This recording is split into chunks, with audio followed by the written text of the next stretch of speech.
He's like, I haven't even watched Tranny Porn. I said, how long have you been for that? Would you say you fuck off? Yes, guys.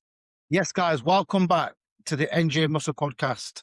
Today we're going to be answering a lot of questions, lots of quick fire. We've got a good amount of questions from last time.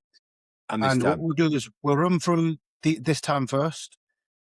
We'll keep everything, we'll answer it together. Let's get through them quickly. Let's get them through quickly. 50, 55 minutes. 50, 55 minutes our time was there. Yeah. As many questions as possible. Right.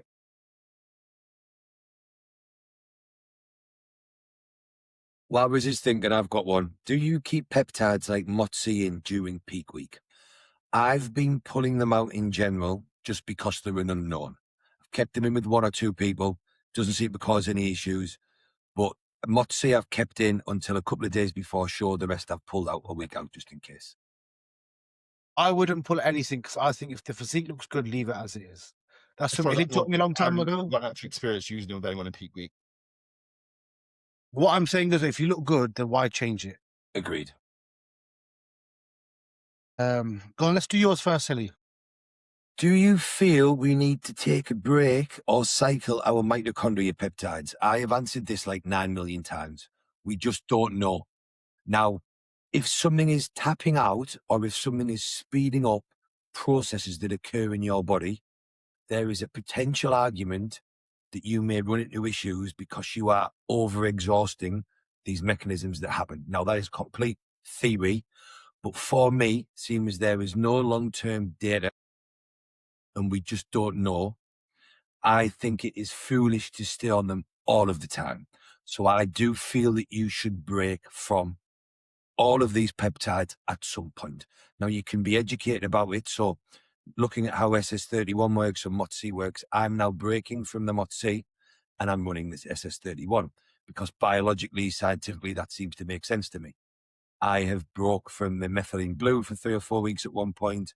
The Retta is the only one I am going to run for an extended period of time because I want to see if it keeps my HbA1c in range while I am moving to a growth phase. Hilly, how was you doing the Retta, just to remind me? So I started at 250 micrograms Monday, Wednesday, Friday when I was dieting. And I tapered up to Monday, Tuesday, Thursday, Friday, Monday, Tuesday, Wednesday, Thursday, Friday. So I tapered up to 1.25 mg. I did go to every day, which is 1.75 mg. When I got there for a week, I'd eat no carbs all day. Fine. I was still hungry. But when I sat down to my meal with carbs in, it felt a little bit difficult. So that's when I noticed the appetite hindrance. So I was watching a podcast with Skippy Hill. Yeah. And the other guy, I always forget his, I'm actually going to mention him, is Don Kuza, yeah? Super smart, yeah? Who? Don Kuza, his name is. Yeah. American coach, yeah? And he said, he goes, the reason why people are getting delayed gastric emptying is from the daily jab. He goes, it's a bodybuilding thing about us doing everything daily. He goes, clinically, it has shown 1 jab a week is what will give you that blood glucose control without hammering appetite. He goes, it's the everyday jab because you're constantly at the receptor site. And when you're constantly at the receptor site, you then make it, you blunt your appetite really quick. So you actually get the side effect. That's not an effect from Retta, it's a side effect. And then you get more delayed gastric emptying very quick. So I think, I was actually thinking about this earlier right in the car. If you were in a prep, and let's say you were four weeks out digging, you do the Retta 1 milligram straight away on the Monday. You ride it out for a week, yeah? You see how the weight drops off. You do 1 more. And that way you've got enough time to get into peak week without it affecting digestion. And it's already cleared out. Well, see, I've seen the opposite with clients.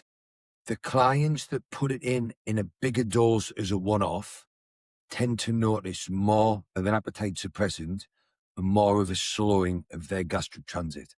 So when they, and I wasn't doing it that way because I want to split my dose daily. I was just doing it that way as a way of easily working my dorsal. So what I'm doing now is 250 micrograms Monday, Wednesday, Friday, and I'm just going to stay there to see if that low dose keeps HbA1c good. But what I've seen in people I know using it is that when they do 1 mg in one hit, or even for some lighter females, 500 micrograms in one hit, they notice it's harder to eat. They notice the bowel movement slow a little bit. When they're splitting up the dose, so again, they're not splitting it up daily. We're just taking 1 mg and we're doing 500 micrograms twice a week, for example. They notice their appetite is a little bit better. So what I've seen in people is when they're doing a bolus dose, the 3-4 days at a mg, hunger's down, the digestion's a bit slower, then it tailors off.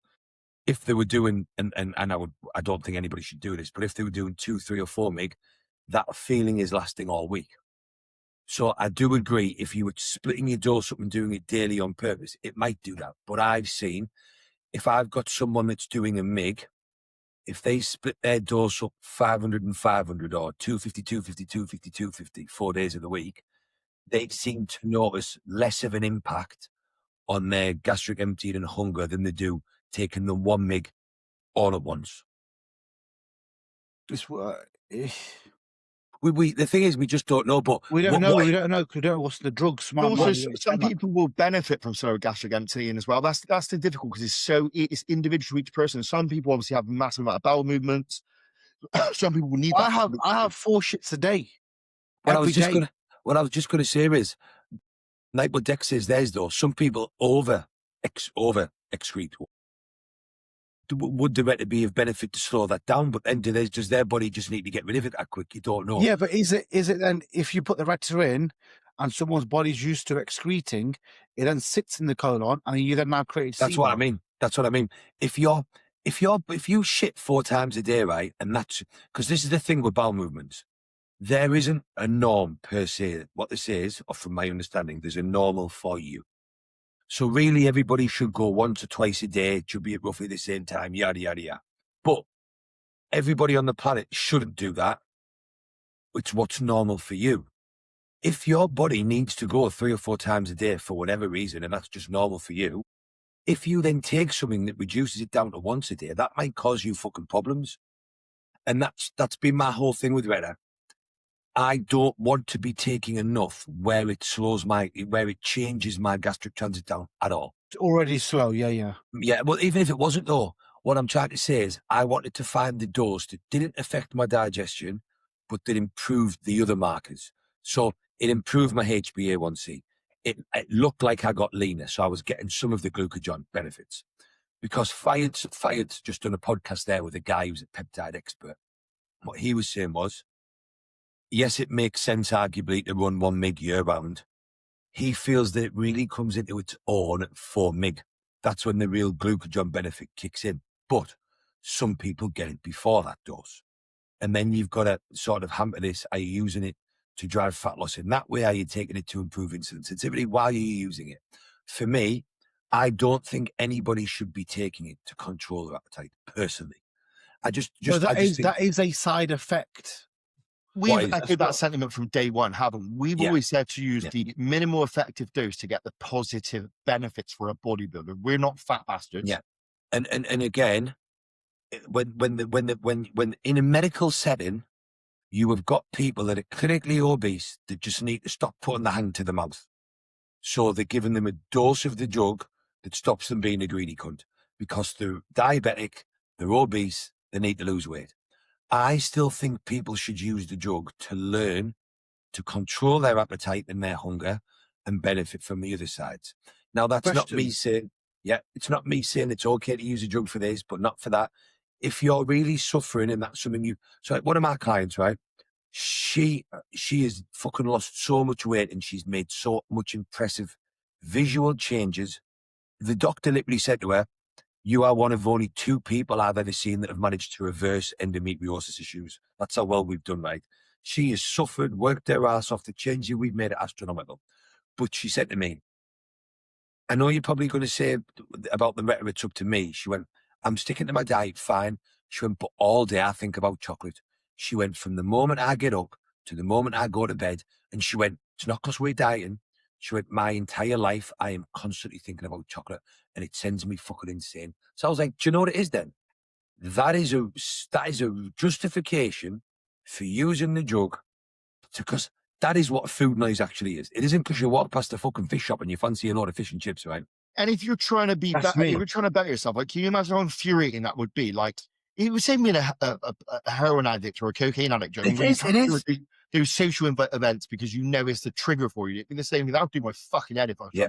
not. And she's only really like female. She's only small. And like I said, the changes we've made in the health, the endometriosis, the PCOS, everything's amazing. But I was like, listen, this drug may help with the endometriosis even more. It may help with your PCOS. It may help with perimenopause. It's got so much merit for females. And if it gets rid of this annoying constant food noise, so we started Yeah, at a no, mid. bro. I think it has a place. It does. I just think it has a place when you need it. It does, but I'm just expanding on what we were talking about there. But we went in at a MIG, and she's only very small.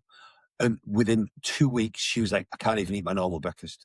So we've had to come back to 500 micrograms for her, and we've split it 250 and 250. And now she can eat. But I think, yeah, do you know, if you get really lean, like you get the lean as you possibly can, and where you know you're in the gym, within second set and you're hungry, utilize it then. Because if you can add the extra level of dig, Yeah, I agree with you. And I agree with that. The problem for me is, though, that you've got to be careful, and I'm agreeing with what you said earlier. Usually when you're at that stage, you're 3, 4, 5, or 6 weeks out. You've already got slow bowel movements. You're already a bit constipated or running behind because you're in a deficit, so your bowel movements are slower. You're a little bit dehydrated because you're leaner. You're taking clenbuterol, you're taking your Humbean, you're taking whatever you're doing. So it's like, I think there's more merit to using it at the start of a diet or a start of a prep. Whether you're a bodybuilder and you've been pushing through. Do you know what I used to say? If you're going to use DMP, use it at the start of a prep. DMP is the strongest drug on the planet to improve your insulin sensitivity. Yeah.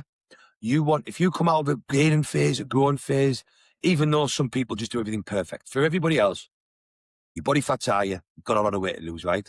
Your insulin sensitivity will be not as good as we would like it at the end of an off season. That's a factor. You put 2 weeks of DMP in, 10 days in, you will become super insulin sensitive ASAP. Your body's instantly going to lose fat better. So transition that to Retta. Does it not make sense to put the retatrutide in based on what I saw? Even at just a MIG, 1.5 MIG, right? My HbA1c was massively improved in 8 weeks. So does it not make sense to put the Retta in at the start, improve your insulin sensitivity quicker, which makes fat loss more efficient at the start of prep? Get leaner earlier and then put it so it doesn't fuck your digestion. Yes, it's not helping with food focus, it's not helping with your appetite, but usually people are really struggling with their food 4 weeks out, 5 weeks out, 6 weeks out. But you put it in at 6 weeks out, 5 weeks out, 4 weeks out. You're only pulling the fucker back out at 4 weeks out because anybody in prep. There is one very nice feeling when you're prepping. When you wake up middle of the night and you're hungry, and then you're like, yeah, bro, I'm getting gripped. Yeah. When you're hungry, you're like, yeah, do you know what, man, is getting. When you look in the mirror at night, you go for a piss, and you're like, yeah. You use the roadmap from head to toe. Yeah. Every day, as you keep pissing, you get more flat as you wake up in the morning. And I haven't taken any of these GLPs at enough of a dose to ruin my hunger, right? So I don't know what it feels like. But during some of my preps, particularly the first and second one, I remember coming down at least twice during the night, opening the cupboards as if something magical was going to appear in the cupboard that's got no calories in it that tastes nice, closing the cupboard doors, going back to bed. I just can't see this drug stopping that feeling at 4, 5 or 6 weeks out. I just can't. We'll see, but like we were saying, getting back to the question about the MOTC, was it about the MOTC, right? It was just peptides in general. I do think you should break from them. I think that's why at NGA we released a range of the natural stuff. So do your MOTC, do your SS31, or do MOTC, SS31, and do the natural stuff. You'll save money. You're not having to jab. I think it works very, very well because I did the MOTC for a while by itself. Then I did the SS31. I then kept the SS31, removed the MOTS-C. I then put the urolithin A in, and now I've got the urolithin A running by itself. I just with think the it's logical PQQ. to break. It's the same as being on cycle. I've seen me being on 1,500, 1,700 mgs worth of drugs. My blood work is perfect. So arguably I could just stay on that cycle forever, but it just doesn't make, You be like me. You go on a cruise and your blood's come back worse. yeah, it's just a feeling that it doesn't. And I think we know so much about these peptides, but we don't know a lot. So I think it's sensible to break. Next question. Is there actually enough evidence to say that GHK actually increases hair growth? Well, I haven't run into lots of the science, but as you said, evidence, I have seen it in my own eyes with a female who was particularly close to me and a friend of mine who was particularly close. They have been taking the GHKCU and their hair and skin has got very easily to see thicker, better, and improved. When I Personally. use the GHKCU, my hair definitely got better. It's just I find when you're jabbing so many, it's a very pippy jab, Yeah. that son of a bitches. Well, Riz, But- what I found is, right, so I got the Proforma GHK and I think it was a 50 mg bottle, right? Mine's a fucking 100 mg, wasn't it? Right, yeah. So I diluted it. So it worked out, it was 2,000 micrograms for 10 IU. And that one stung. So I double diluted it. So it was 2,000 micrograms per 20 IU. And it didn't sting Yeah. at all. There's a guy that trades a little flex gas, something he's called, and he's brand into his peptides. He posted a thing. He went to like a talk with like all the doctors and research scientists about peptides. And I went and watched it. And one of the guys, this doctor, this scientist was saying, GHKCU needs to be diluted more than people are. If it stings, I diluted mine in the end, 100 mg in 4 mil. yeah, that's what I did. Yeah. And I just pull out whatever and just jab it. You can more or less just get 4 mil in a bottle. But what I did is I diluted, it's just for anybody that wants to know how, I just diluted the last bottle. I got 100 microgram, 100 mg one in 2 IU, right? And then I drew out 2 IU of backwater, put that in the bottle, drew out the mixture that's in 2-1, swirled it round, and then I kept an old bottle of GHK and I just put 2 mil in each bottle. So just keep your own bottles. Do you know how much it winds me when you lot say 2 IUs? It fucks up my head because I always talk in mil. I never say IU, do I? I always talk in mil because I pull out a mil and I put in a mil into my bottle and I pull out 0.2 mil. Yeah. Because when people say IU, I get confused with the GH and the SLN, and because it's a madness, bro. If you're like 20 IU. The amount of people messaging me on WhatsApp, my mates, not clients, how do I do this? How do I do that? Trying to explain the doses. I'm just like, just come on my house and I'll mix it for you. Next question.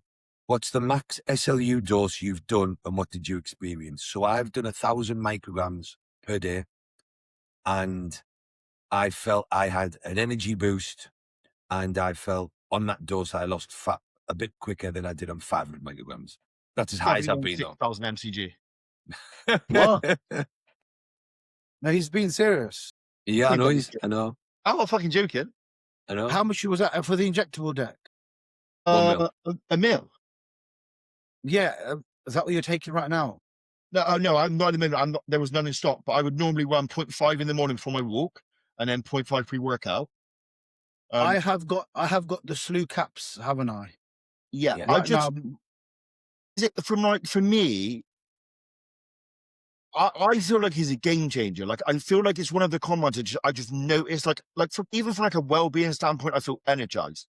I feel full of energy. I feel like my body is utilizing food better. And the biggest thing for me, well, I get out here and I'm sweating buckets. I'm full. I just feel like my body is just utilizing food more efficiently, effectively when it's in. And I've ran it for, I would say I've been out now for like 4 or 5, maybe 6 weeks. But we've run the SLU probably the longest in the UK out of a lot of people. Oh, easy. And I just think it makes it really.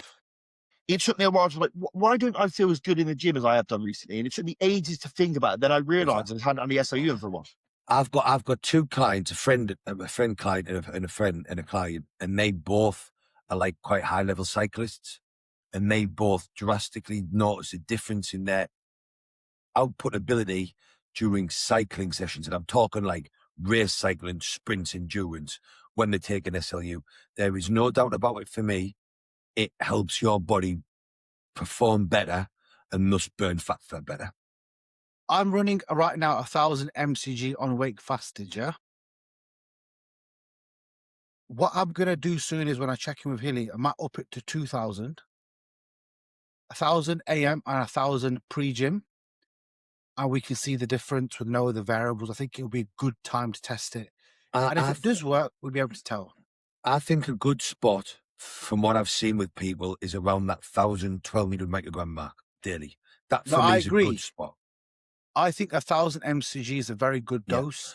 I'm just talking for the experiment reason. And I do think you get more from the injectable than you do from the oral, like every other drug. And that's I've never seen anybody, you know, a lot of people will say, oh, I tried that, didn't really feel it. I've never seen anyone have a sort of take it, the injectable from engineering and kind of say, I didn't feel it. I don't notice the difference. Everybody I've put on it or said to use it has said it's amazing. I think it's great. Bro, I have had people message about even normal SLU, and they're like, mate, I bought these 20 mg ones before, they didn't work. Your 250 worked better. I'm like, yeah, because the 25 mg you're taking are probably fucking fake. Yeah. And it took a long time for you to get it right, didn't you? Remember like the first batches, it was like fucking pin and acid. Like it took a long time to get it pit free. And I know, I'm not going to name any other names, but I know a few people have messaged me about other brands that sell it, kind of saying, is the engineered one like this? Because it's fucking agony. It's completely... Bro, some of theirs are horrendous, bro. Yeah. Horrendous, yeah. I had an old client of mine. He's coached by Billy now. He sent me some fucking lumps on his leg. Mental. Bro, do you know, it is nature of the beast, unfortunately. Look, that could be with any compound. I'm not going to sit here and bash another brand. It can be, some people are just dirty, some people are just filthy, yeah? My cat could walk across my valve, do his shit on it, and I could jab it. It's not the gear's fault, is it? It's my fault. That's what I'm trying to say. It's gear, isn't it? It's nature. You're breaking skin barrier. And I just think it makes sense to have a very, very higher dose, very higher dose per mil brand. So you've got to put less in. Because I think like it stings no matter what. But if you're putting a mil of something that stings in, that shit's going to hurt a lot. If you're only putting 10 IU to get your 600 micrograms in, it's not going to sting as much as it. Right. Hey, next question.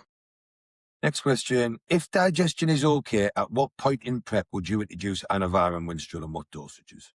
So for me, about a 5 weeks out. Yeah, so it depends for me. If I see people's performance start to take a hit at 7, 8, 9, 10, 11, 12 weeks out, or I feel we could have a bit more oomph in the gym, I have no issues with having 20, 25, 30 mg of Anavar in pre-workout from 12 weeks out. It's quite common for me, actually. Winstrol, sometimes if I see people are not getting the equal amount of fat loss that I expect, if we see it with a stubborn area, or if people have struggled to get in shape before, I may bring in a lower dose of Winstrol, 10, 20 mg at 8 weeks out. If not, it's usually around the 5 or 6 week out mark. I think Anavar is an 8 week compound. If I was to put a number on it, and I'd say the Winnie is just that finishing touch, the last 4 weeks. As far as a breakfast compound, bro. Anavar is very, very good, isn't it? I fucking love that. It's my favorite oral, man. Like, do you know them days when you just want to sit pump in the gym is a good session? I'll slap 50 meg out Anavar. And it's not, excuse me, it's not a drug that's causing much of any toxicity. If you're at 8, 9, 10, 11, 12 weeks out, and you're like, my sessions just seem to be losing a touch of performance, because you've got to bear in mind, every prep's individual. If you've got someone that's got 50 pound to drop at 16 or 18 weeks out, you haven't to kick them harder from the start. So they're going to feel it in the gym more than if someone's run the British perfect prep where, they're in the perfect place. And so if you're at 10 weeks out and everything's fucking great, and you don't need to add Anavar for fucking no reason. We don't add drugs for no reason. But if you're 10 or 12 weeks out and you haven't to dig really hard early and you're like, oh, my sessions are just losing a bit, Anavar does make the difference. Like your sessions will feel better. So it makes sense to bring it in there for me. If everything's great, keep it for 6, 8 weeks out. Like if you have a client 6 weeks out, they're in outrageous shape, they look fantastic, the gym performance is good, I'm not bringing any of them in yet because they're just not fucking needed. And then I will just leave them in, just bring them in at the very end, just to increase that load when body fat's the real nitty gritty, that you've got the chances of flattening off or losing stuff? I think the best time to utilize them is as performance drops, utilize. As fat loss drops, utilize. Just like we utilize Moxie at this point, we utilize Anavar here because of that. I think when you stuff come in slowly, it's always better than just doing a full on. Yeah, it's just this thing that I harp on about over and over again. All of these drugs have a purpose and a use. Completely agree. You use them for the purpose and the mechanism of action, and if you want to be a geek, or the use that you know it brings when you need it. It's not a constant 8 weeks out for everybody, 6 weeks out for everybody. Well, will it bring a benefit to my diet? And this doesn't have to be in prep. You can be dieting for fucking Ibiza for me. But is it going to bring a benefit to me now? If it is, then it might make sense to use it. And best pre-gym engineered product. Turbo Swole. Yeah, I messaged you 10 minutes. Can you bring me a drink, please? I'm absolutely dying. Check your phone, please. Bro, I need to get me an Asian wife, man. If I need to find get me an Asian wife. You get a fucking get yourself. Should I fucking reply? How many times have you messaged D there? Show me your phone. Yeah, I said to her at 2119, bring me some lychee catalyst, which is a new flavor. And Hey, yeah, what's the, I haven't put an order in yet. What's the flavor to get? let's first answer the question before we digress. Sorry. What was it? The best pre-workout engineered thing. Wait for the new Turbo Inferno that's coming out. I've been sampling it for the last 7 days. I hear I've had a good fat drop per in the last 7 days too. The Turbo Drive V2 The Turbo Drive V2 is very good. is probably one of my favorite products anyone's ever. I haven't used a stim pre-workout in 6 months because I'm a that. It tastes like fucking ass. But for me, especially because I train late and I want to get some sleep and stuff, it's the perfect level of focus for me. I double scoop that bastard, but I think that's probably the best one. Bro, favorite product legitimately in our whole entire range. It would always be Turbo Pump. It just works year round, no stim, no focus, just gives you pump. That's what I need most time. Coffee will give me enough stim half the time. Yeah. But the catalyst is a mega deck. I've been like shocked how good it's done. Which flavor is the one to get though? Pineapple passion fruit. That's done the best. There's a flavor on there called Turbo Fruit, which is a flavor we're not going to tell anyone what it is. That's mega. And then I finally approved the lychee sample today. Lychee is a fucking super sweet. Nah, bro, this is banging. This is like proper hilly drink. It's banging. Cherry coconut was my favorite of the OG. I like anything lychee. I'm all over. Here, this tastes like muggle. I'm gonna have to mix it with my vodka. You'll have to send you some. But the new fat burner is daddy. It's very, very happy. It's powder as well. What's next question? Last question. How do you structure post-show setups and rebounds? Dead quick, because I've spoken about it before.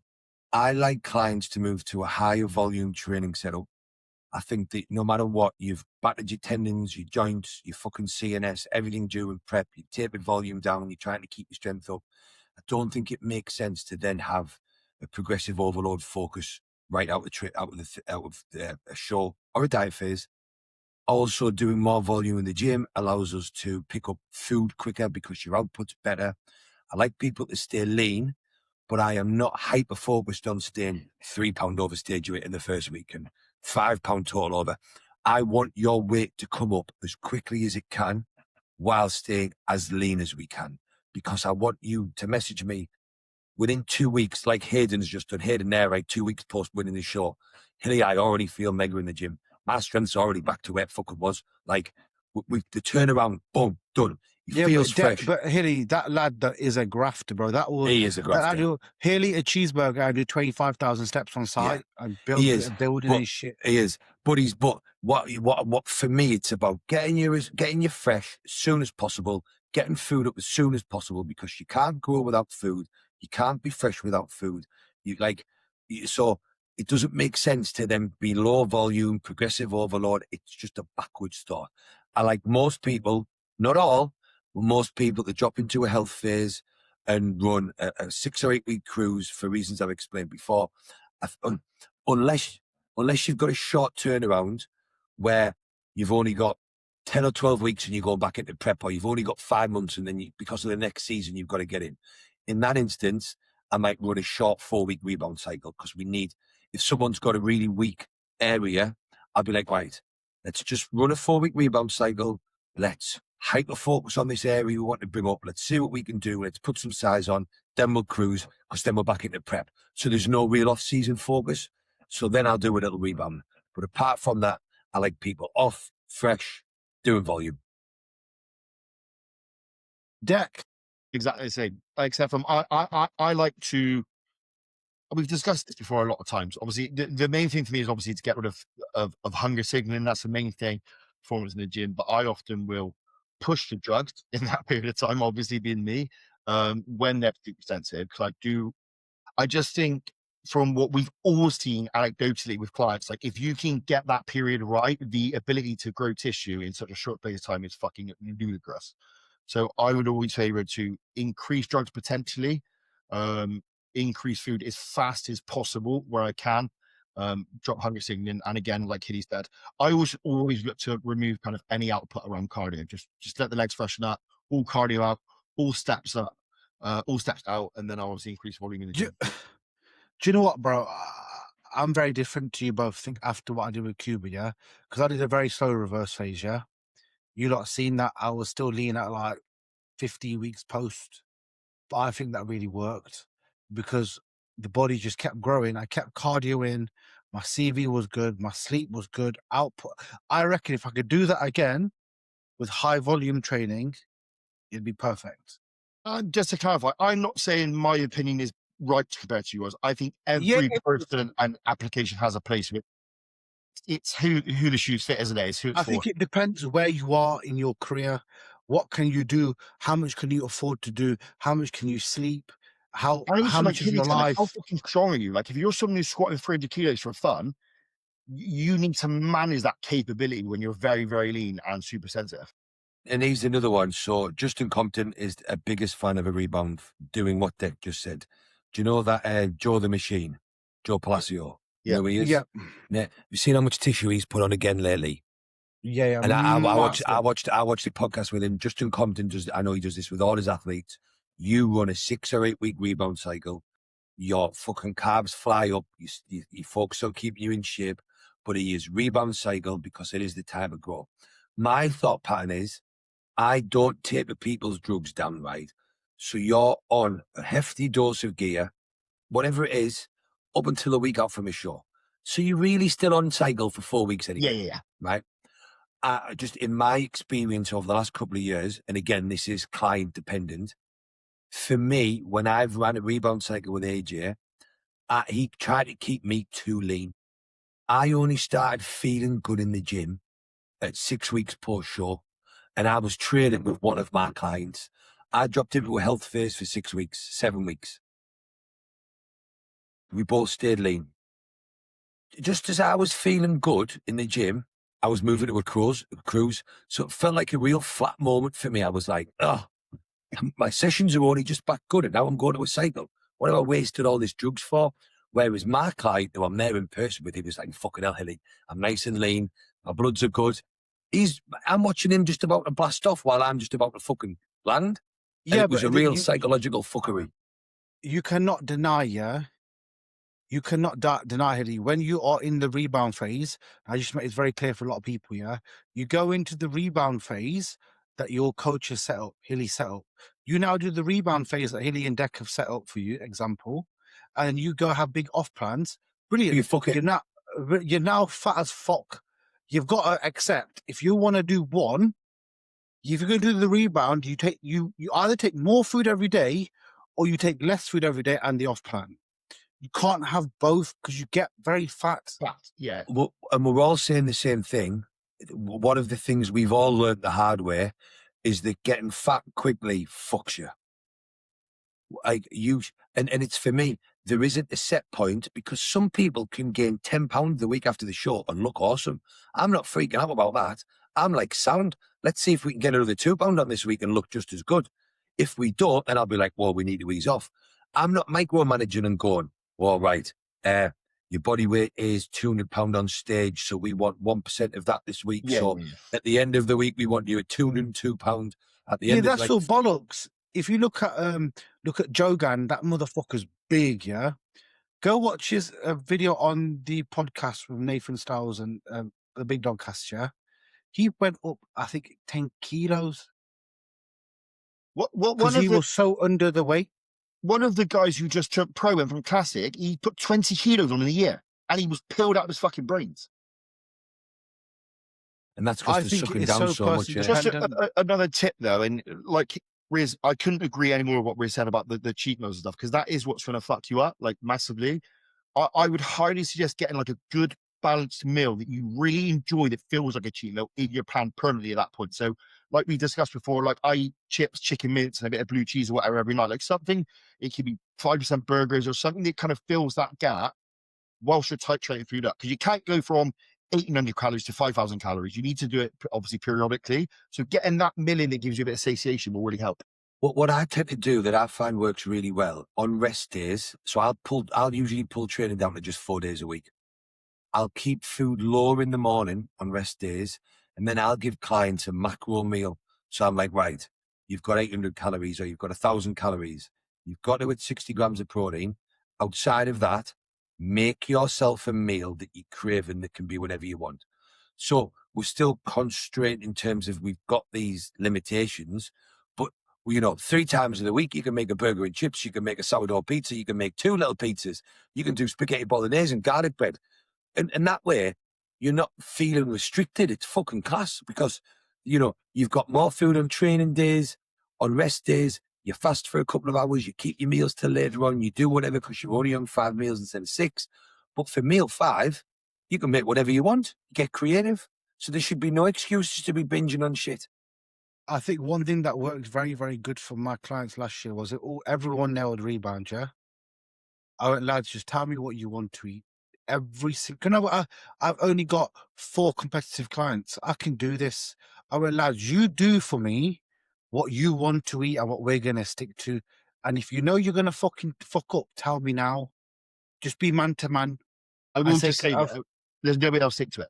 Because you get that, then you get that 1 meal you fancy when you're lean, and then you have it 1 week, you're like, nah, I fancy something different next week. Bro, I'm very blessed that the 4 lads that I have on Mega, yeah? Every single Riz I want, like, lots of potato because it's filling. I want, chicken pie, this and that. Every fucker's up at Mega, every fucker stayed lean. But I actually listened. A lot of coaches are, tell me what you want to eat. And then client tells them, if you don't let me have a Mars bar, I'm not having 10. Just give them the fucking Mars bar. Just give them the fucking bar. Just give them the fucking chocolate. And trust me, you will fix so many issues by just giving them. You make a mistake to avoid 20 other mistakes. And I also think it's I don't want to sound like I'm fucking soft here, or leaning towards those fucking idiots, but like that saying they can't have that saying you're limited, I think is a lot of the reason people cheat. When they're told they can't do something, they kind of like fight it. If you give them that little snap that they really want, I think they just stick to the plan better. I mean, Dorian Yates had fucking Snickers every day post-workout until he was on stage. What I've started to do now is, on my diet plan that I have anyway with Hilly, I always have an option to change stuff anyway. So if I want to change chicken to prawns, or yesterday I'm changing chicken to prawns, crack on, do what you want. I see your shopping. How much is your shopping bill with those prawns? Yo, listen, the prawns yesterday, the lady goes, you got 50 rows of those little crappy packet prawns. She goes, that's 15 packs of prawns. I goes, yeah. You need to go to Costco. Bro, Costco, I don't like eating the frozen ones. You're so bougie. I can't imagine what's like being that rich. It must be nice. Fuck off. Bro, but honestly, I have to say one thing. The prawns digest so fucking well, man, I swear to God. They do. Yeah, they do. Honestly, the fish, people say what they want, the fish digest so good. Going forward, what I've been doing is anyway, even myself, I just devise a plan in my head to what I'm going to do in this reverse phase at the moment that we're doing now with Hilly. And I keep implementing it all the time because change isn't bad. Your coach should change stuff whenever you want, as long as it's a macro change not like a complete diet change. Should I some more questions? Yeah. Who has been your biggest inspiration in bodybuilding throughout your career? It's probably been Hilly because he's a prick. Deck. I don't think I had one.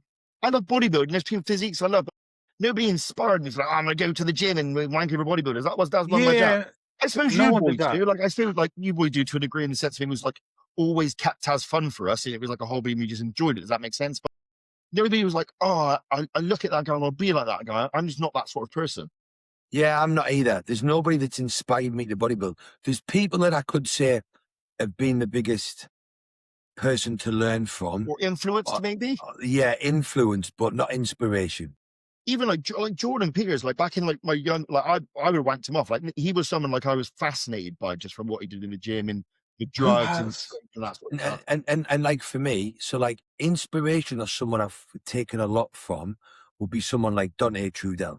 I still regurgitate his stuff now.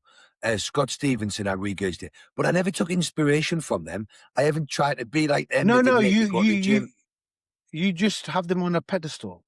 Yeah, well, they're just people I admire and I take information from. But I bodybuild because I enjoy the process. So there's no one that's ever inspired me to bodybuild. I do it because it stops me going to the pub and getting on the session. I fucking love it. Yeah. The other day, someone said, "Oh, bro, what's your goal at the moment?" I went, "Bro, I just like going gym. It's just life. I just want to train." The whole like scene at the moment is fucking scrambling my brain. Like sometimes I can't even like bear to look at Instagram at the moment because the shit that is on there from these fucking weird cunts just kills me off. Bro, I don't see why you have to have this mad story. I was walking down the alleyway and I got jumped, so I had to get into bodybuilding to fight my bullies. No, bruv, I just want to go gym. It's like I just like to train. What does that tattoo mean? Nothing. It just looks it. It's the same in the gym. I just want to be jacked. What everything has a fucking reason. What is it with people having to make announcements that I'm retiring from bodybuilding, I'm not competitive bodybuilding, now I'm back in it? Like no one gives a fuck. Shut up. Right, cardio steps in off season. 100%. I think they should be in year round. A gazillion %. Unless you are a real hard gainer and you're massive and you're having to eat 7,000 calories to put a pound on. Yes, stop moving. I get it. If your cardio is better, this is how I'm looking at things. And I've made a lot of mistakes in the last few years, yeah? If your cardio is on point, your heart's on point, your kidneys on point, the better your body is, the better your liver is, the better you're going to utilize drugs and food. And honest to God, just keep your liver and your body in a good spot. And I think the fact right now is the more healthy you can stay, the more progress you're going to make from less drugs. I don't think anybody should ever do any less than 10,000 steps ever. I don't think if you're struggling to get food in and grow, I don't think reducing your output is a good idea. Because what's your step count today, Hilly? Your digestion's going to slow down. Your insensitivity is going to go to shit. Step count today. Just so we all compare it, Deck, what's yours?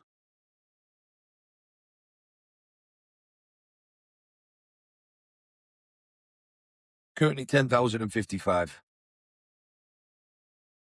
9,000. So I'm at a step at 12,637 today. So you can tell them the days. You can tell them the days that I've got Aralina and I don't. Monday was 17. Monday was 17,000. Tuesday was 15,000. Today's 10. Mad. Do you see merit in the use of orals on weaker body parts? Yes. On weaker body part days in the off season. Personally, myself, I do not. That dog's gone so big, bruv. Look at it. Wow. Hey, where's my dog? Don't make me get Turbo up here. Bro, she is the biggest baby. You've never seen a dog like it, bro. She, like, if I stop talking now, she can see. Bro, what is her breed again? What's the exact breed? She's a Staffy cross old-time bulldog. Yeah, she's beautiful. You can tell by her lips and it, by her face. Yeah, she's got like that, and she's got a funny little underbite where her teeth get stuck. She's got the moody face, yeah. I do love her dearly, though. She's like a shadow though. She don't leave me alone. There's not been 10 seconds since she's been here where she hasn't been in the same room with me. It's mad. Do you not see the benefit in the orals in the off season? I personally Yes. don't. Of I what do. in the off season? Orals for weak body parts. 100%. Hilly got me onto this. And we did a lot of playing around to get it right for my weaker body parts. I think at one point it was probably the best is you were running like, it wasn't a lot, like 25 meg of Anadrol pre-bed to not stump my hunger on all my push days. It made a wild difference. I just don't see the need. For me, this is the way I look at it, right? A weak body part, you're either weaker in terms of strength, you're weaker in terms of connection, or you're weaker in terms of your execution. So you can improve your execution just by being better in the gym, yeah? When you put Anavar, you've already said, Riz, we've already said how good Anavar is. We feel it when we put it in. If you've got a weak body part that needs to hyper-focus in the gym, adding a drug that improves the pump will improve your connection. If it improves the pump, it improves the blood flow, you're getting more nutrients. You've got more anabolic load, more increased protein synthesis around that body part you're trying to focus on. I imagine if you've got any common sense about you, you're also putting more food on that day. You may be putting a little bit more volume on that day. More So insulin. it therefore makes sense to put more insulin on that day, more growth hormone on that day. It would make sense to inject IGF on that day if you're that way inclined. Like if you're trying to build more, if you're trying to give a body part more attention, then there is several ways you can give it more attention. And like you can scroll through my Instagram and see countless pictures of people where I've done a pretty good job at bringing up weak areas.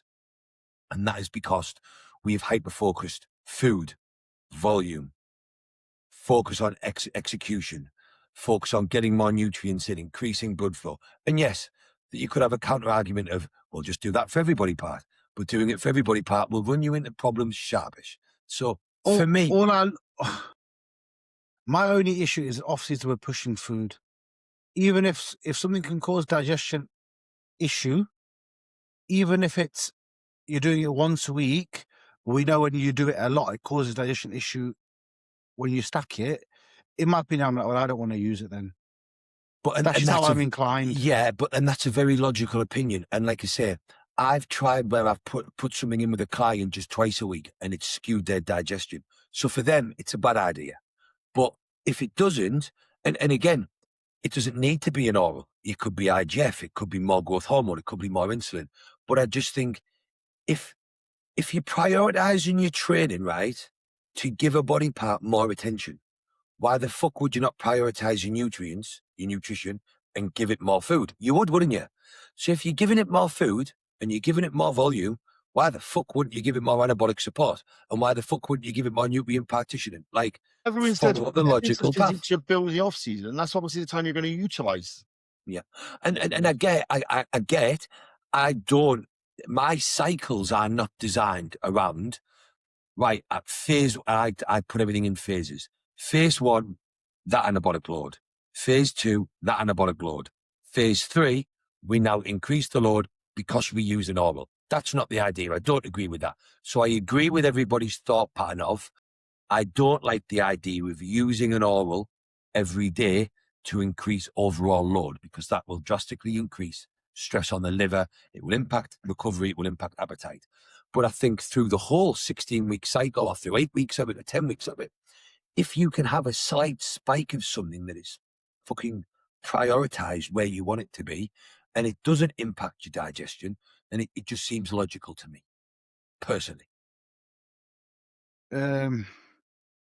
Why is dark chocolate not a popular fat source, especially in the US? I actually going to be very honest here, yeah?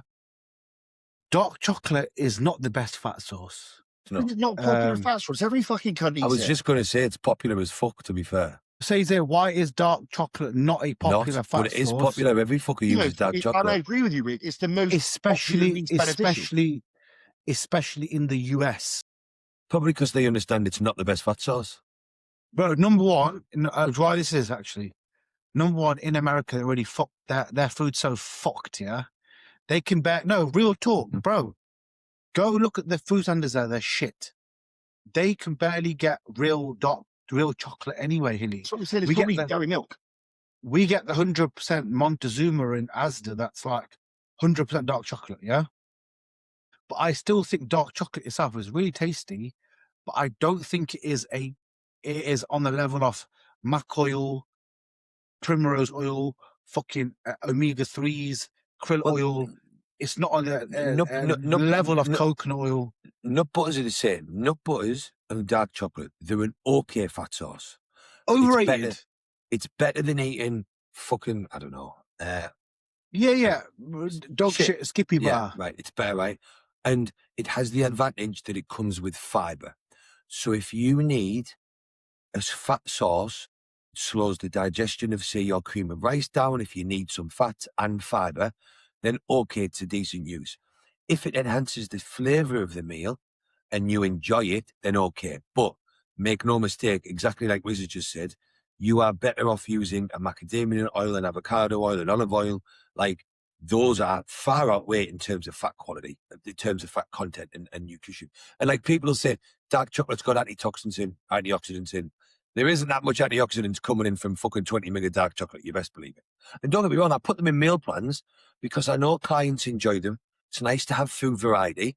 But if you are hyper-focusing on nutrition, you are better off using the things that we said. Yeah, you use coconut oil. That's ultimately I really like dark chocolate and I have it twice a week on a rest day, yeah? That's all I have it. It's mega on a off plan. It's mega on a free meal. It's mega in a cream of rice, yeah? Yeah. But let's be honest, profile for profile, it's not bringing much to the table. If you actually look at it, it's fat and carb mixed together, really. I just eat easy use. It's just easy, get a bar, break it up. Like, Yeah. it's super simple. That's for me. Well, a little and Aldi do those. You buy a pack and it's got 5 20-gram bars in. Yeah, 85% dark chocolate they are. I think macadamia oil is super underrated. I still use grass-fed butter. That's always my go-to. Always. I'm going to have Hilly put that into my off season. I want to try that, only certain type of butter. Mac oil is the first thing everybody gets from me. I copied that of Dave Palumbo a long time ago and Scott Stevenson. It's so good. It's so Moorish. And not just that, like, there isn't that much of a difference between macadamia oil, avocado oil, and olive oil. So they're all the same, and I say this to clients. The taste. Yeah, very few people add olive oil to a meal and go, oh, that just tastes fucking lovely. It's not for me. And avocado oil is a bit better than olive, but it's not much better.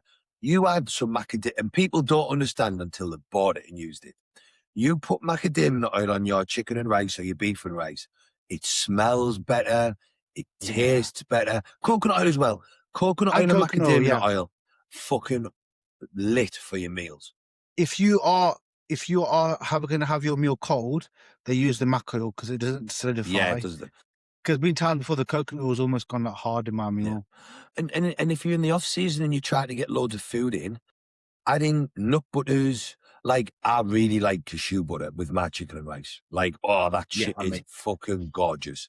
But sweet and salty dreams. Even if I'm dieting, if I do 2 chicken and rice meals with 15 or 20 grams of cashew butter, my stomach feels off in the evening, just because the added fiber to that meal, it's affected the glycemic load of the meal. It sits heavier. Whereas if there's mac or coconut oil in, don't even know how fucking eating them.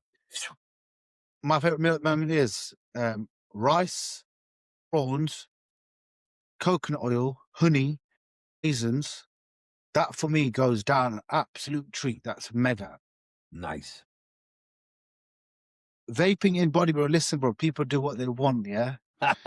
People can do what they want, bro. I was if you actually look into it, nicotine can actually help with some fat loss. Read into it. Yeah, those studies been done for ages. Does eating smaller portions of food more frequently increase nutrient uptake better, or does it? It will only increase nutrient uptake better if it means you digest your meals better.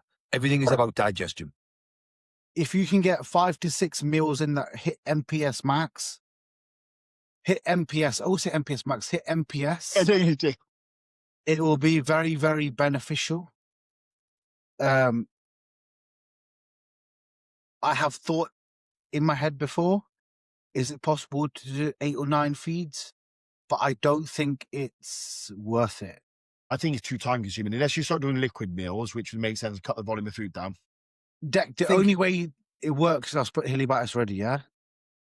You get all your potato, you make one big chicken pie, yeah? And you make one big rice and beef pie, and you just split them into 4 meals each. Do you understand? It's one of those things where, on paper, the more times we can spike muscle protein synthesis, MPS, the better for muscle growth. I can't remember who I saw explain it before, but he was like, your body is constantly healing and repairing during the day, and it has these chances to grow muscle.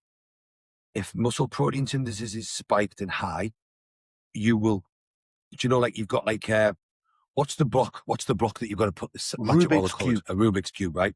Imagine that spinning all day, but you need muscle protein synthesis to be high for it all to link in. If muscle protein synthesis is high all day, it'll link in and match up more times, so you can potentially build more muscle. So there's no doubt, the more times you can eat or maximize that, the better, as long as you can digest the food. So it's just whether you've got the time in your day and the want to continuously try and get all these feeds in. Now, I've done something with a guy a long time ago where I would have a meal, and then he believed in having liquid beef aminos between meals to spike muscle protein synthesis. Where and Milos Sarcev would do similar things. He would just use straight essential amino acids. So you would have to be up and having your first meal at 5 o'clock. Then at 6:30 or 7, like 90 minutes later, you would do liquid beef aminos or essential aminos. Then you would do a meal. And the idea is you're keeping muscle protein synthesis elevated all day. But there is a counter argument to that. And apparently, to maximize muscle protein synthesis, you need peaks and you need troughs. So, and the science isn't conclusive because they're never going to do a research study where someone's eating fucking 8 meals a day. Into this black hole after our last conversation with ChatGPT, I was in it. No, but there is some research that does show when individuals from trained backgrounds and normal backgrounds, non-trained and trained, both ate 4 grams of protein per pound of body weight, which is way past the average, right? Both sets of study groups increased muscle mass, even the guys who did not train. And on top of that, let's actually put this back into the reverse phase. If you're going into your reverse phase very, very hungry, increase your protein, yeah? Protein is extremely difficult to turn into fat. Even though calories are calories and whatnot, but it works differently. Your body utilizes it different. Protein is the only macro that can do that. Your body is an adaptogen, though. I read a lot about this, but the whole protein synthesis myth is literally a myth. Your body will learn to synthesize as much protein as you eat ultimately over time. So I'm not saying if you eat 100 grams, you're going to eat 100 grams of protein, but the whole 30 grams of your body can take it is utter bollocks. Because more you eat, it's carries over. Yeah, exactly. Yeah. Especially if your recovery demands are higher. Yeah. Well, we will see, because this next year, that we have an off season in a week here. We're already starting the off season. Protein's going to go up, and we'll see what happens. Okay, we'll see what happens with the 7-8 fucking meal, because I'm going to do it. It's like we say all the time. The biggest bodybuilders at one point ate huge amounts of protein. The biggest, doesn't matter who it is, and even if you watch the ones right that say that the protein was lower, they tend to only count. They tend to only count direct protein. Yeah. Or so actually, they did massive protein first and then drop down. Yeah, yeah. And listen, I'll say him again. Dante Trudel has created more monsters than anybody on the planet. He was well known. Every fucker in America wanted to hire him in the world because he would have you jump a weight class in 16 months. And he was high protein. And his argument... 12 ounce portions he used to do, wasn't it? What is that? And it's like 300 grams. Excellent. 300 grams cooked, isn't it? Is it 300 grams? You used to do 12 ounces of just lean protein sources. Like, what the fuck you want about 12 ounces of? That's I'm sure 6 ounces is like 145 grams with. Big old portion, man. And it's the same. What's the guy who's a really well known? He's not that well known, but he is in America. Is it Oscar Arden or was it someone else? There's a guy in America. I don't know whether it's Oscar, right? And he literally helped fucking Kevin Levrone, someone else, Nick Trigilli. Kai Green. No, yeah. They all went to this guy. He lived in fucking somewhere in America when they were young. It was Oscar. and he would smash them on 12-ounce portions of fucking protein 6 times a day, loads of tests, loads of deca. But they were 12 all ounce is 340 grams. they were all the fuckers that got massive when they were young. Viagen HGH, good to go. I'm not too sure. I No. myself only use the I don't like it at all. It will flood you with 3 or 4 pounds of water, and I think when you start using those compounds, I think it gives you a false. but I've economy not of used it, so efficiency. I can't comment. Have you not used the Viagen one? I've Yeah, had I a did. client use it, a lot of water. I was using Biogen before it was cool. Okay, well, I've not used it, so I'm not going to comment. I've just used the 191 and the Baltic. How are you affording all those King Pros? Bro, that's all I buy, bro. I don't have any. Bro, my life right now is very simple. I go to work. I go to gym. Man's fucking rich. He's doing £1 million a month for engineer. What are you talking about? Fuck, £1 million. You'll be on Tiger Balls next week with the heads on. Listen, look where I live. Yeah, I'm not in a rich place. He'll have a fisherman turn up at his house every 3 days with fresh prawns, mate, and his chef cooking. You'll them. go Coventry next year in like that middle of that council estate. You'll have a 58-bedroom house, you know, with massive electric gaze, lions walking out. If I was rich, there would be signs. There would be a certain car on my driveway right now. Yeah? Bro, you got a £500 rice cooker. What are you talking about? Listen, if I was rich... Yeah, that's a sign. That's a sign. If I've never spent more than £50 on a rice cooker. If I was Show us your new rich... practice, mate, this week. You what? I said, show us your new practice from this week. Show money what? Purchase. You're doing the Why? ribbit stuff, bro. No, I didn't. No, I didn't, bro. You're talking shit, bro. Talking shit, Rolex. You got no Rolex, bro. Rolex. Where's my Rolex? I'm not Rolex. Fuck that. Do you believe in conspiracy theories? Listen, bro, if I start to talk about this shit, I'm going to get myself back. You start talking about that after a couple of lines, mate. You ain't going anywhere. You got no reason. Yo, one day I was in the car, yeah, with my neighbor, the absolute wally prick, yeah.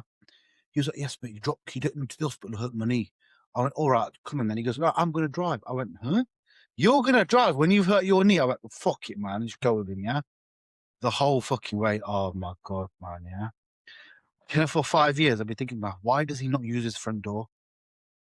Why does this prick not use his front door? He walks around the house, past mine, through the alleyway and goes through his back because the front of his room is the front of his house.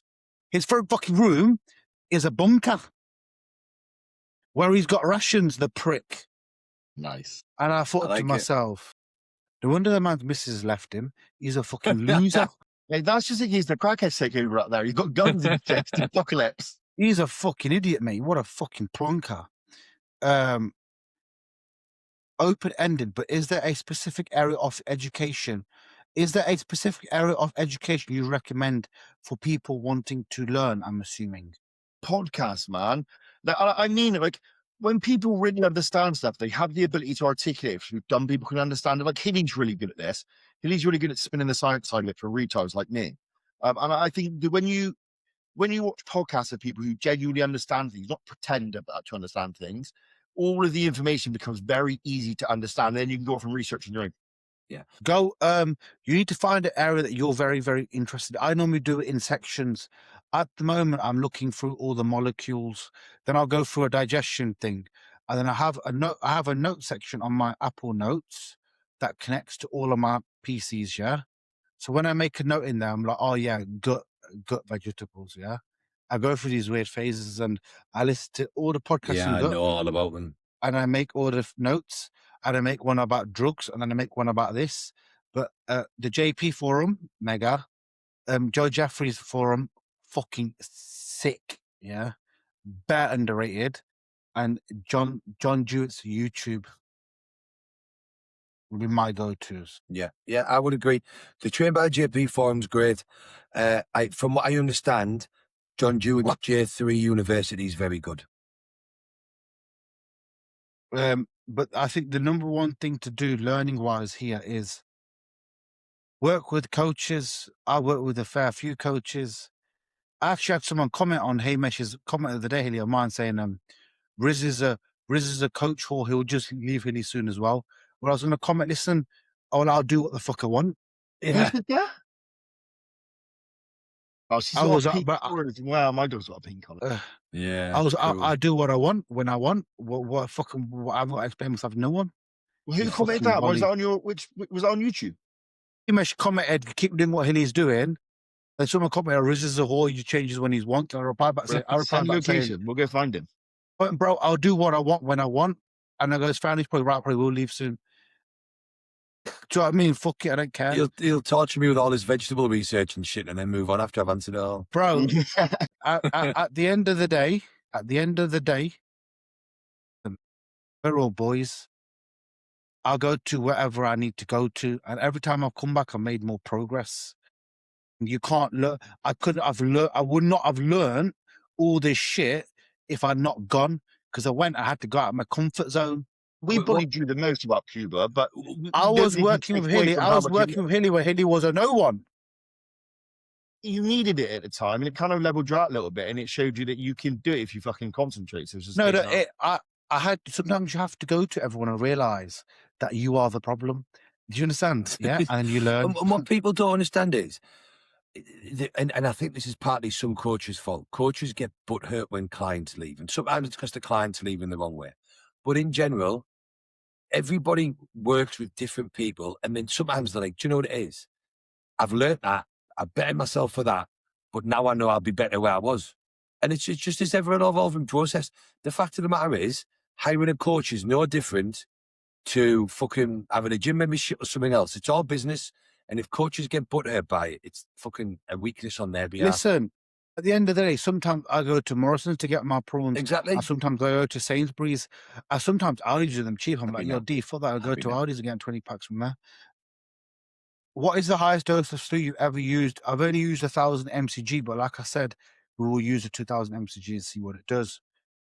Benefits are quarantine year round. If you want to pin all the time, please do. I like to use it in periods as well, because I do start to get sore sites from pinning everything. I think it makes a lot of sense to bring it in a off cycle as well. What do you lot think? I would always be a fan of L-carnitine. It is a natural, so to speak, supplement.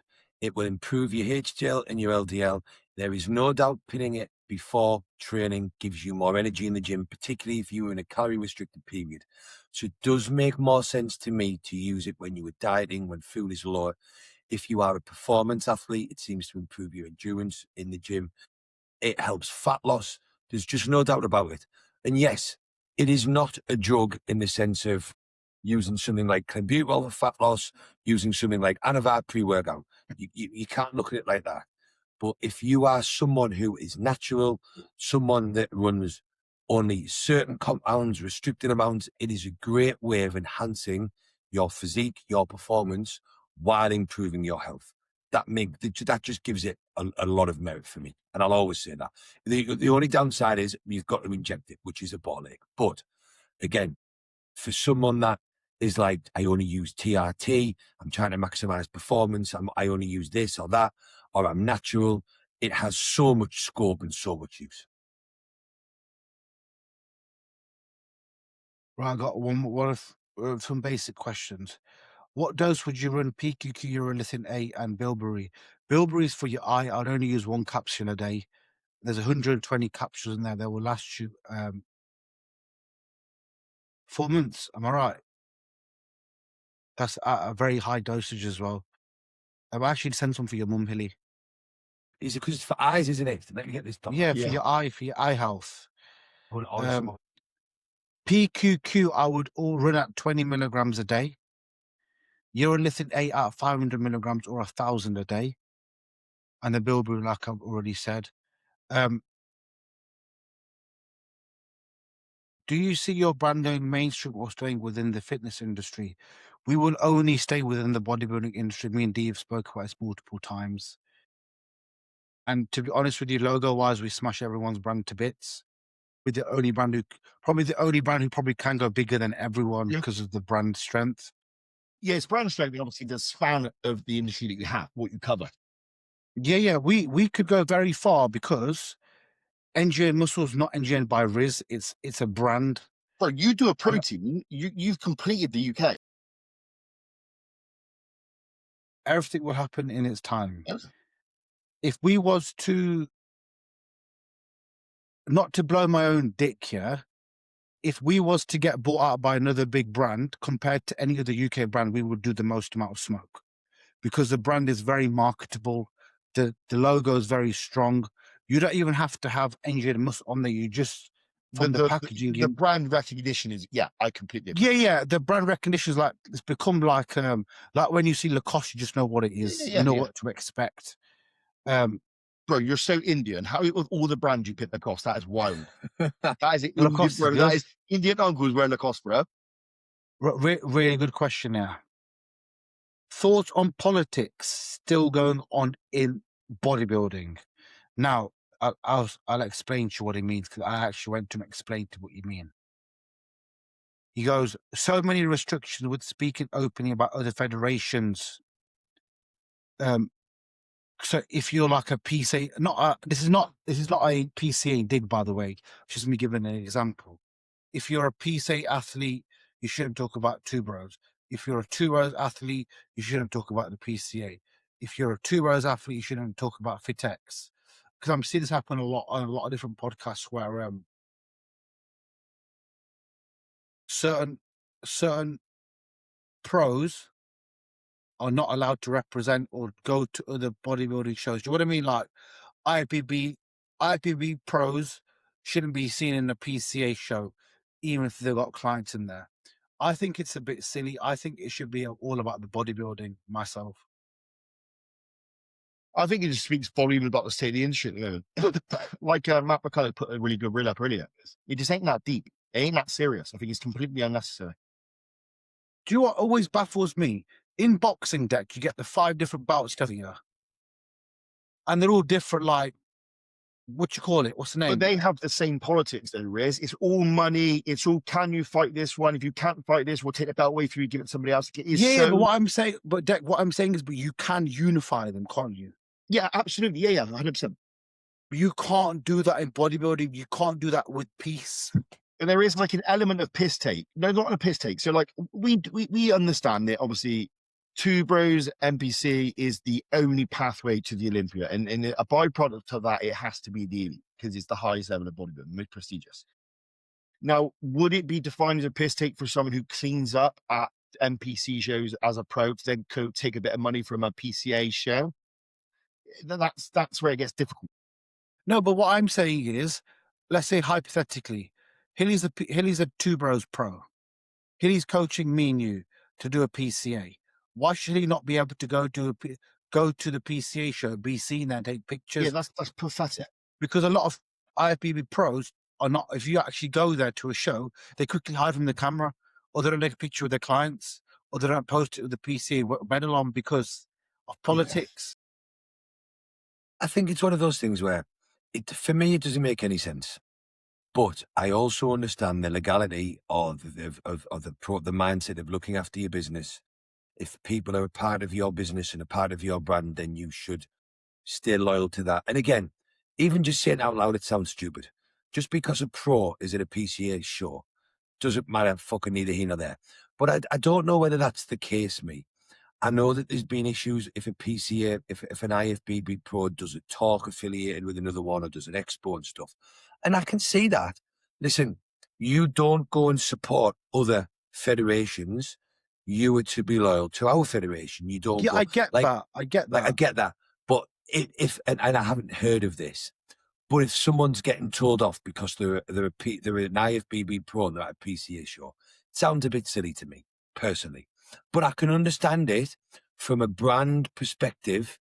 Listen, you fucking an Arnold fucking champion, you're an IFBB pro. I don't want you going and taking pictures and shaking hands at the fucking PCA universe. Like, I get it. They are competitive. Yeah, but there's that. But they're still bodybuilding fans. They are. They're still bodybuilding fans. They are, and I think that it's silly, but I understand it from a business and brand perspective. Even though the reality of it is, if fucking Andrew Jack's at the PCA universe, right, it isn't making anybody stop doing fucking two bros and stop doing two bros and do PCA. But the PCA are going to get way more likes, way more views, and way more hits on their Instagram because Andrew Jack's there.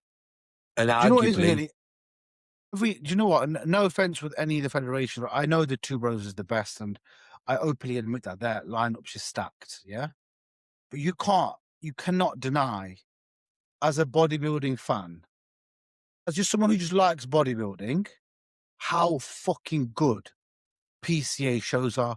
I take my mum to a PCA show, never to a Two It's Bros. just a sick day out. You got to catch up with your friends. Everyone's in good spirits. There's less seriousness to it. The MCs are better. The judges are better. I don't care what anybody says. It is a much, much, much better place to be.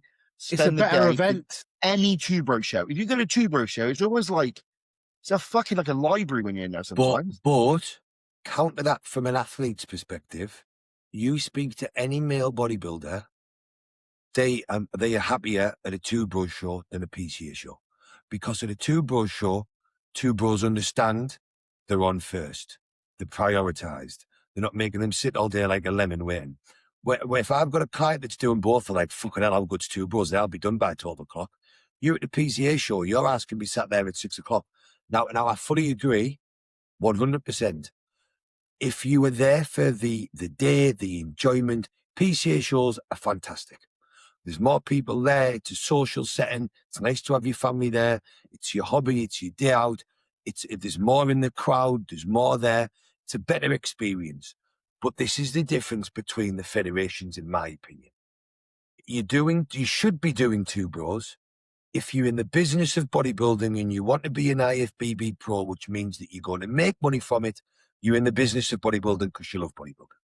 If you were in the bodybuilding for the experience and the enjoyment and you want your family and friends to be there, then PCA is a better place to be. When you go to those Two Bro qualifiers abroad, they're like a fucking conveyor belt. I watch some bird get out of a taxi on her own, walk in, compete, get back in a taxi and fuck off. She looked like she was going back to work. Like, they're just rattling through them. There's not family and friends there. There's not people celebrating. People want to know. It's a drag race. It's a business. People want to know if they're good enough to be in the top 3, if they're good enough to be a pro. If they're not, get the fuck out and get back to work. It's just different.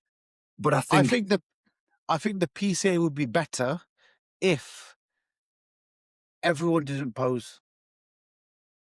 But I just think it's their own market, though, isn't it? They're appealing to two different markets. No one. That's what I'm saying. Yeah. It's different, though, isn't it? Everybody gets to pose because the PCA. Everybody takes the friends and the family. Two Bros, the only really people in the audience are fucking coaches, athletes, and maybe a close friend. You don't go to a Two Bros show, or rarely, and see people there with all the family and the friends. It's a rarity that. The majority of people at a Two Bros show are athletes, partners. Fucking hell, you barely see people's parents there. You're not bumping into other coaches. You're not bumping into groups of people. PCA shows are a day out, right? Two Bros show, you're in, you're done. And from an athlete's perspective, the girls don't have to turn up till 12 or 1 o'clock. They're there for 4 or 5 hours and they're gone. The lads, they're there at 8 o'clock. They're back to work bodybuilding at 12. It's fucking way better. Way better. Because it's a business. It's blah, blah, blah, blah, blah. And like what Dick just said, PCA market, opposite from what I see visually, they do things completely different to Two Bros on purpose. You love bodybuilding. Bodybuilding's your hobby. You bring your family, your friends. Stephen, the MC, is the best MC you'll ever fucking come across. You will enjoy the show. It's going to be a great day. You Mega come to pictures. you come to Two Bros because you want to go to a pro qualifier. The regionals are not really a fucking event. They're just a by the by. And you go to a pro qualifier because you want to see if you're good enough to be a pro. And if you're not, get the fuck back to work. I just see them as two completely different things. Like, I openly say this for my clients, if your path is to be a pro and you're all in, do Two Bros. If it's not, don't go anywhere near it. It's very expensive to do. It's very competitive. You're not getting the same experience in terms of the enjoyment of the day. And coaches will push their clients to do it because they can do 5 classes. They'll have 5 medallions around the neck. They'll put the one that they came first in at the front, the other 4 where they didn't place at the back. The coach can go, oh, my client, fuck, do you know what I mean? They'll do first timers, beginners, top novice. 5. So they'll do first timers, beginners, true novice, fucking novice, high class, over 30s, over 35, over 40s. And eventually, there'll only be 2 people in the class and they'll come first or second. So them and the coach can stand there. They've done 5 classes. They've got it. That's the reality of it. Most 2 Bros regionals you'll go to, you're lucky if there's more than 3 in your class. But you've just got to do the regional so you can go to the pro qualifier. Unless you're trying to pimp your business up or you're in the search of a first place medal, which you shouldn't be because that's not what bodybuilding's about, you will have more competition in general in your class at a PCA show. The PCA show, the beauty is when you've got 8, 9 people there, and when you're posing, it is fucking sick. That is so cool. But then when you look at that pro qualifier I went to, where Kieran and Brad did, oh man, the level of athlete, you ain't getting that at a level. You ain't getting that at a PCA show. Every class was stacked. There was 6, 7, 8 in Kieran's class, same in Brad's class. They all looked wild. You're not a PCA. You're getting 1, 2, 3, maybe 4 in a class that's good. Yeah. You're getting 1 or 2 that's great, maybe 3 that's great. Then the rest are all right. And everybody's good. I'm not saying that. But when we're talking about it from a competitive standpoint, it's just different. But again, my opinion is, my understanding is, PCA market for one audience, 2 Bros for another audience. It's just understanding the difference. Are we done? I am starving. Yeah. I'm done. I'm now in 20 minutes. Guys, like, comment, subscribe. And we'll be here next week. Bell. Ring the fucking bell.